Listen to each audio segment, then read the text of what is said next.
Hello everyone. Now, today's video section will discuss some more problem based on the construction of PDA. So our today's problem is construct PDA for the language that accepts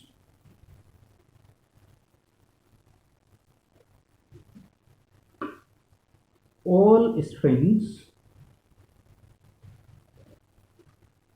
of A's and B's where number of A's and B's are equal. Okay, in other words, we can also represent the same problem in the set theoretic form as language, which is the collection of strings where number of A's in that string W is equals to the number of B's in the string. Okay, so आपको जो problem है ये एक बहुत ही well known problem है, क्योंकि आपको exam में भी, आपके यूनिवर्सिटी एग्जाम्स में भी कई बार आ चुका है। और अब इस प्रॉब्लम को ऐसे भी पूछा गया है कि कंस्ट्रक्ट पीडीए, यानी कि डिस्क्रिप्टिव फॉर्म में construct PDA for the language that accepts all strings of a's and b's, यानी कि आपको एक पीडीए बनाना है किस लैंग्वेज के लिए, जो कि ए और बी से मिलकर बनने वाली उन सभी स्ट्रिंग्स को एक्सेप्ट करेगा जिसमें where number of a's and b's are equal, यानी कि नंबर ऑफ एज और नंबर ऑफ बीज जो है वो इक्वल होना चाहिए, बराबर होना चाहिए। ओके, और इसी चीज़ को अगर हम सेट थ्योरेटिक फॉर्म में लिखना चाहें तो लैंग्वेज को हम कुछ इस तरह से लिख सकते हैं।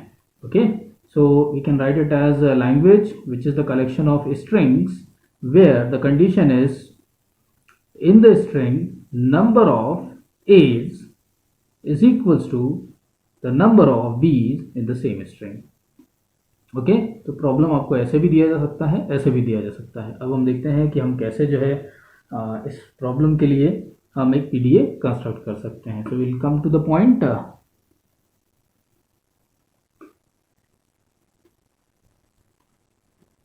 solution.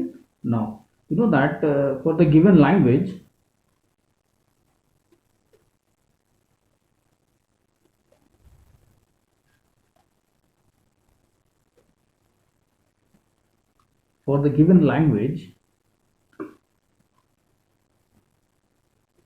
L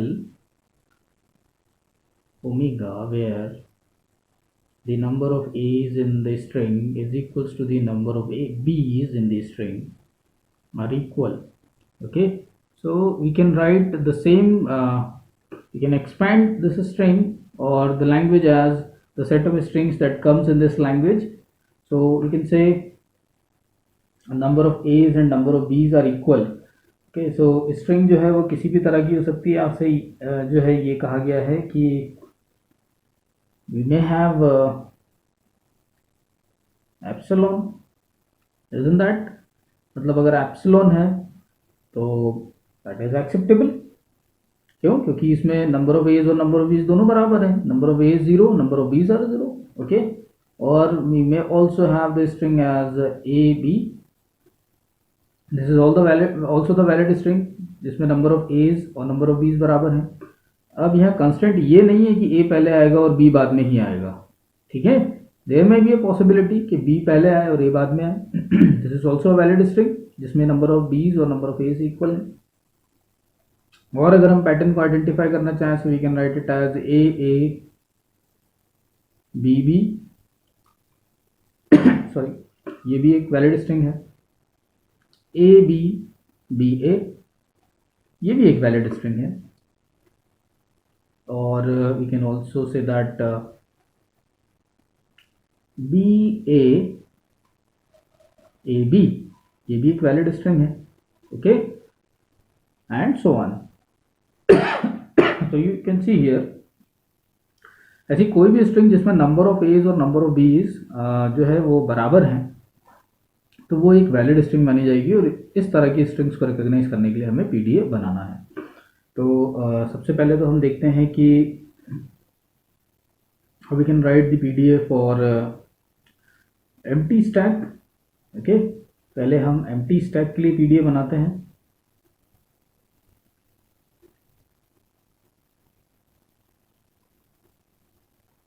क्योंकि हमारे पास दो मैकेनिज्म्स हैं, हम दोनों में से किसी को भी फॉलो कर सकते हैं। तो हम एम्प्टी स्टैक की बात कर रहे हैं, by empty stack. So you know that हमारे पास एक बफर है और उस बफर में हमने क्या करा है, स्ट्रिंग को सेव कर लिया है।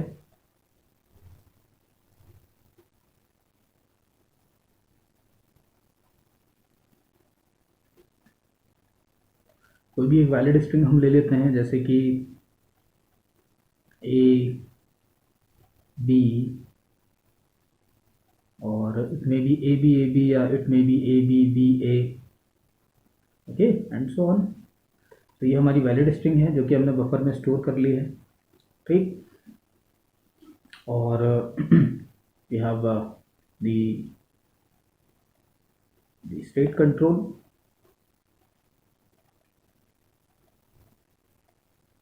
okay, with the stack. Initially stack symbol is 0, z0, so which is the stack.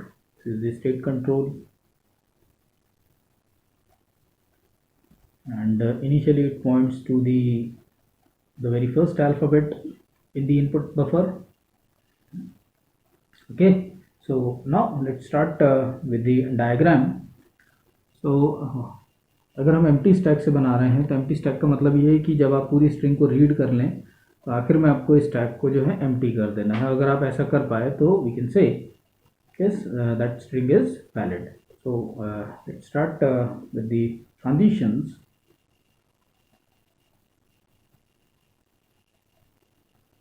So I'm drawing here the transition diagram. Okay, so this is our state Q naught from the initial state. You can say now अब हमारी string जो है वो कैसे भी हो सकती है। जस्ट फॉर एग्जांपल मान लीजिए मैं अगर एप्सिलॉन के लिए बना रहा हूँ, तो एप्सिलॉन के लिए आप क्या करेंगे कि अगर स्ट्रिंग में सिर्फ एप्सिलॉन है, कोई इनपुट अल्फ़ाबेट नहीं है, ए भी नहीं है, बी भी नहीं है, कुछ भी नहीं है, तो उस केस में आप उसको कैसे रिकॉग्नाइज करेंगे by empty stack. We can say अगर एप्सिलॉन आता है, ओके मैं यहाँ से लिखना शुरू कर रहा हूँ, अगर एप्सिलॉन आता है तो स्टैक के टॉप पर हमें क्या मिलेगा, ऑब्वियस ही बात है जेड नॉट होगा। अगर हमें स्टैक को एम्प्टी स्टैक से हम बना रहे हैं तो we need to make it empty. Okay, so sorry this is epsilon not z0। So this can say आपको स्टैक को एम्प्टी कर देना है बस, और कोई ट्रांजिशन पॉसिबल नहीं है। मान लीजिए हमारी स्ट्रिंग जो है ए डबल बी ए है, अगर ऐसी कोई स्ट्रिंग है तो उसके लिए हम क्या कर सकते हैं। तो बहुत सिंपल सा लॉजिक है इस क्वेश्चन के लिए कि जब भी कोई सिंबल आएगा, ओके, और अगर स्टैक में जैसे मान लीजिए इनिशियली ए आता है, तो हम उस सिंबल को रख देंगे स्टैक के अंदर, पुश कर देंगे। Okay, it may be possible कि स्ट्रिंग जो है वो ए से ना शुरू होकर बी से शुरू हो, तो इन दैट केस ऑल्सो हम स्ट्रिंग को जो है, हम उस अल्फ़ाबेट को जो है स्टैक में पुश कर देंगे।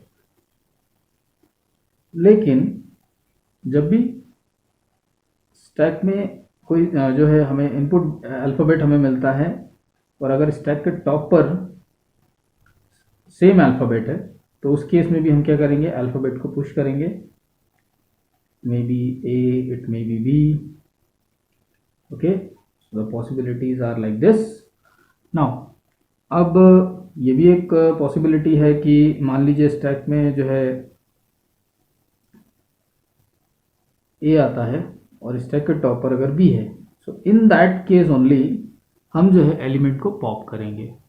ठीक है, सो रिमेंबर दिस थिंग। हमारा जो लॉजिक है बहुत सिंपल सा लॉजिक है कि अगर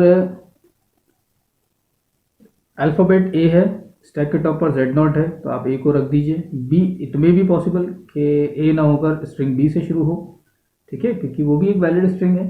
उस केस में भी हम क्या करेंगे, बी को स्टैक में रख देंगे। अगर ए आता है और स्टैक के टॉप पर ए है तो आप उसको पुश कर देंगे। अगर बी आता है स्टैक के टॉप पर बी है तो आप उसको भी पुश करेंगे। हम एलिमेंट पॉप तभी करेंगे जब जो इनपुट बफर में जो अल्फ़ाबेट है और स्टैक में जो अल्फ़ाबेट है वो दोनों अलग अलग हैं, ठीक है। मतलब अगर ए है और स्टैक के टॉप पर अगर बी है तो हम उन दोनों को कंपेयर करेंगे। और कंपैरिजन किस किस का हो रहा है, अल्फ़ाबेट ए का बी के साथ या बी का ए के साथ। तो कंपैरिजन जब भी हम करते हैं तो हम क्या करते हैं, पॉप ऑपरेशन परफॉर्म करते हैं। जैसे ही मिल गया, मैच हो गया, तो हम एक एलिमेंट को स्टैक में से पॉप कर देते हैं। सो जब अपोजिट अल्फ़ाबेट्स होंगे या डिफरेंट अल्फ़ाबेट्स होंगे तब हम पॉप ऑपरेशन अप्लाई करेंगे, अदरवाइज हम जो है स्ट्रिंग में अल्फ़ाबेट को पुश करेंगे। Okay,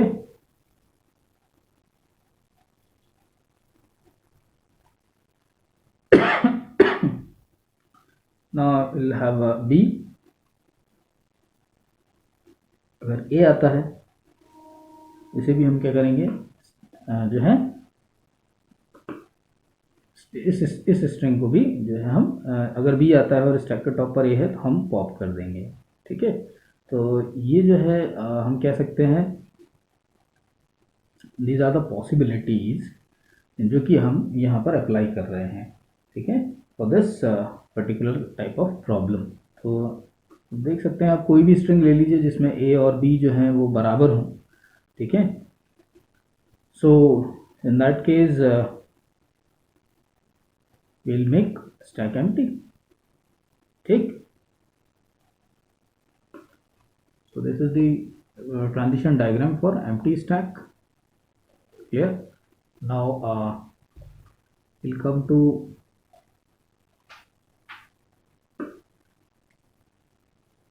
the diagram for final state।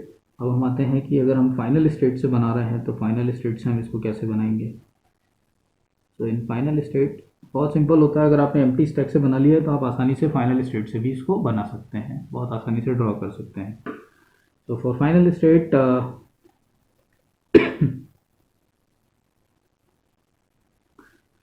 बहुत ज़्यादा जो है चेंज नहीं आएगा, ये सारे जो ट्रांजिशंस हैं ये एज इट इज़ ही रहेंगे सिवाय इस एक ट्रांजिशन को छोड़कर, ठीक है। सो if we have A, top of stack is Z naught, push that element in, it may be B,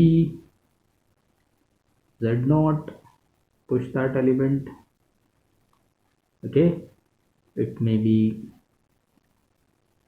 A, topmost element is A, push that element, it may be B, topmost element is B, push that element, it may be A, topmost element is B, so in that case we'll need to pop that element, and if we have B at the topmost element is A, push that pop that element, else अगर string खत्म हो गई है तो top most element जो है वो ये सारे के सारे एक साथ हैं, ओके। इनमें से कोई भी यहाँ इस ट्रांजिशन पर नहीं है, इस ट्रांजिशन के लिए इसके लिए मैं यहाँ लिख रहा हूँ। वी हैव एप्सिलॉन, स्ट्रिंग खत्म हो गई है, स्टैक के टॉप पर जेड नॉट है, तो आपको क्या करना है, जेड नॉट को जेड नॉट ही रहने देना है, हमें एम्प्टी स्टैक से नहीं बनाना है, हमें फाइनल स्टेट से बनाना है। So will reach to the final state, this is our final states, that's it, simple. आप देख सकते हैं ये पीडी है, आप चाहें तो इन सबको ऊपर लिखकर एरो ऐसे भी बना सकते हैं, कोई इशू नहीं है, वो तो सिर्फ एक रिप्रेजेंटेशन है, okay. So we can say this is the PDA for final state, this is the PDA for empty stack, okay। now अब आपको अगर ड्रॉ करना है, सॉरी, आपको अगर डिफाइन करना है तो आप यहाँ पर जो है फॉर्मल डेफिनेशन भी दे सकते हैं। तो मैं दोनों ही PDAs की फॉर्मल डेफिनेशन यहाँ लिखूँगा, ठीक है, वन बाय वन हम दोनों ही PDAs की फॉर्मल डेफिनेशन को यहाँ पर हम जो है यहाँ रिप्रेजेंट करेंगे। So formally we can define the PDA with the help of 7 tuples.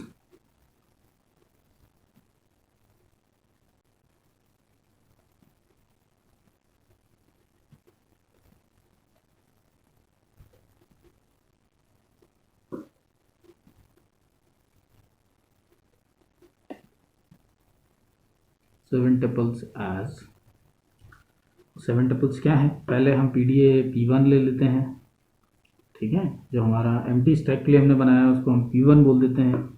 जो 7 टपल्स हैं वो हैं Q, ऑब्वियस सी बात है।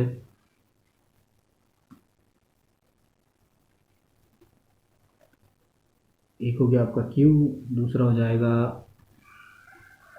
Input alphabets, okay, then Q0 accepting states, okay, then we'll have the next alphabet है, ये 4 हो गए। एक हो गया आपका tau stack alphabets, set of stack alphabets, then Z0, and at last we have transition function, okay. Similarly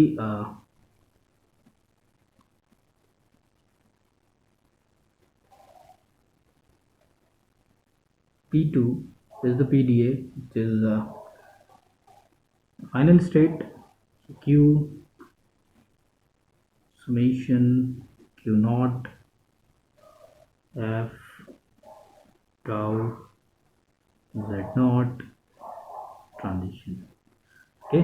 सो हम 1 bye 1 जो है, पहले मैं P1 के लिए लिख लेता हूँ 7 टपल्स, फिर P2 पर आएंगे हम। सो Q is the set of states. So how many states are there in this PDA? We have only one state, which is Q0, okay, and set of input alphabets. So the set of input alphabets we have here as A comma B, okay. Then the next is Q0, which is the initial state,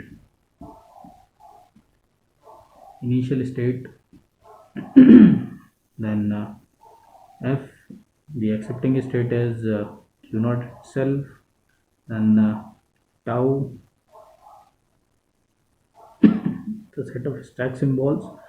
so we have stack में आपने क्या क्या रखा, क्योंकि logic के हिसाब से आप A को भी पुश कर रहे हो, B को भी पुश कर रहे हो, और Z0 तो है ही, तो स्टैक अल्फ़ाबेट्स हो गए आपके A, B और Z0, okay. Then Z0 is the initial stack symbol,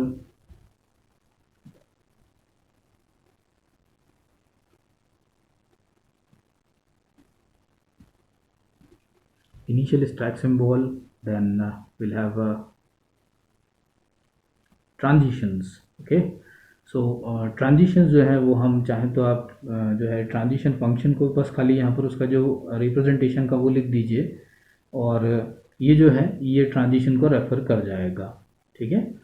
और otherwise if you want to write, you can write the transition sequences for all of the transitions that we have defined here corresponding to the PDAs, तो आप चाहें तो वो भी define कर सकते हैं। तो पहले हमने ये 6 टपल्स तो हमने डिफाइन कर दिए हैं।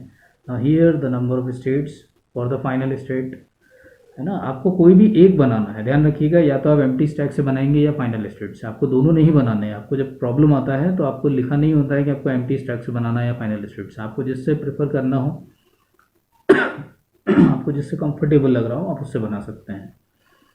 So now Q0, this is Q1, then input alphabets as usual A comma B, then Q0 the initial state, here the final state is Q1 tau A comma B Z0, okay, then Z0 is the initial stack symbol. तो आप देख सकते हैं बहुत ज़्यादा जो है difference नहीं आया है इन टपल्स को भी डिफाइन करने में, दोनों ही तरीकों में। एक जगह पर स्टेट बढ़ गई है, एक जगह पर स्टेट कम थी, या यूँ कहें कि इसमें स्टेट्स जो है नंबर ऑफ स्टेट्स 2 हैं, इसमें 1 है, और बाकी जो डेफिनेशंस है रिगार्डिंग दी अदर टपल्स वो सिमिलर ही है, ठीक है। अब जैसे कि हम देख सकते हैं, हमें ट्रांजिशन सीक्वेंस अगर आप लिखना चाहें तो आप ट्रांजिशन सीक्वेंस भी लिख सकते हैं for these PDAs. So you can write the transition sequence also. Okay, so how many transition sequences we have here? 1 2 3 4 5 6 7 transition sequences. Okay, so we can write the transition sequence over here also. So I'm writing the transition sequence as a transition at Q naught with input A. पहले यहाँ से शुरू कर रहा हूँ. A with Z naught will Q naught state itself and A Z naught transition at possible नहीं होगा शायद, मेरे ख्याल से सबको लिखना है यहाँ.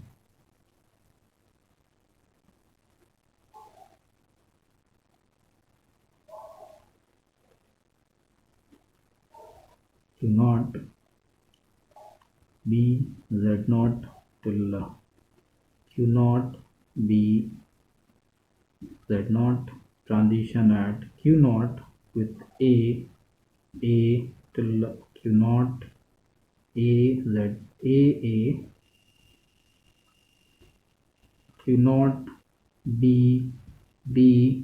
till Q naught B. This is A.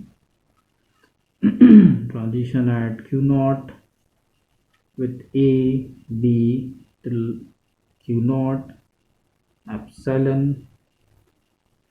Transition at Q naught with B A till Q naught epsilon, and the final one is Q naught with epsilon Z naught will be Q naught comma epsilon. So you can see here we have these 7 transitions. आप ये transition sequence नहीं भी लिखेंगे तो भी कोई ऐसा इतना इम्पोर्टेंट नहीं है, क्योंकि आपने ट्रांजिशंस यहाँ ड्रॉ कर दिए हैं. ओके, तो क्योंकि आप चाहें तो आप सॉल्यूशन में लिखना चाहें तो आप लिख सकते हैं, otherwise it is not that much mandatory. But जो 6 टपल्स हैं वो आपको लिखना ज़रूरी है, और 7th वाले को आप सिर्फ ट्रांजिशन फंक्शन का जो रिप्रेजेंटेशन था वो भी लिख सकते हैं सिर्फ. Okay, so similarly here also we can write the transition at Q naught. बाकी तो सब सेम ही रहेगा, बस यहाँ जो एक ट्रांजिशन है, ठीक है, यहाँ जो एक ट्रांजिशन है वो चेंज हो जाएगा. तो A Z naught will be Q naught A Z naught, right? Q naught with B Z naught will Q naught B Z naught. Transition at Q naught with A will Q naught A Q naught B will Q naught B. Transition at Q naught with A and B will Q naught epsilon. देख सकते हैं सारे transition एक ही उस पे हैं. Now transition at Q naught with B A will Q naught epsilon, and the last transition is Q naught with epsilon Z naught will move to the final state here. तो यहाँ सिर्फ change आ रहा है, देख सकते हैं आप, ठीक है. और यहाँ पर हम पॉप नहीं करेंगे एलिमेंट, जो Z naught था वो एज इट इज ही रहेगा. तो ये जो है आपके ट्रांजिशंस हो गए, ठीक है. अब देख सकते हैं इस तरह से जो है आप इस प्रॉब्लम के लिए दोनों ही सॉल्यूशंस बना सकते हैं. आपको दोनों जो है एग्जाम में नहीं बनाना है, आपको सिर्फ एक ही प्रॉब्लम को सॉल्व करना होता है.